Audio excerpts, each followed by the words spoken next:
Matt, thanks for that live report. A stepped-up crackdown on crime is paying off in Holyoke. Today, Hampden DA Anthony Gulluni announced a major drug and gun bust in that city. Western Mass News reporter Kristen Burnell joins us live in studio with more from that investigation. Kristen. Yeah, Chris and Mary, that investigation resulted in a significant seizure of drugs and firearms and led to 2 arrests.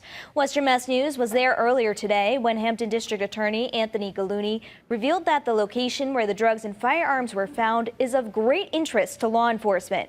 He says a murder occurred in the parking lot back in September following a gun battle, resulting in the arrest of 23-year-old Victor Diaz-Torres. He offered this update today.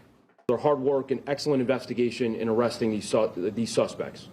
Over the past several months, members of my office's Hampden County Narcotics Task Force and the Holyoke Police Department have investigated heroin and cocaine sales occurring in and around 119 Nonotuck Street in the city of Holyoke.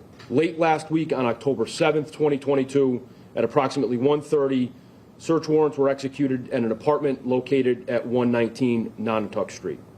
During the execution of that warrant, and what you see here before you, detectives seized almost 21,000 individual bags of heroin, weighing over 400 grams, which is almost a half kilogram. Also over a kilogram of cocaine, 2 AR-15 rifles, 3 handguns, over 20 extended or high-capacity magazines, various ammunition, and about $6,000 in United States currency. Now, as I mentioned, 2 suspects are facing charges in connection to this investigation.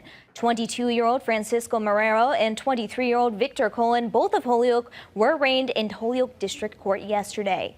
Both of these suspects are being held without the right to bail pending a dangerousness hearing that is scheduled for this Thursday. Reporting live in studio, Kristen Burnell, Western Mass News. All right,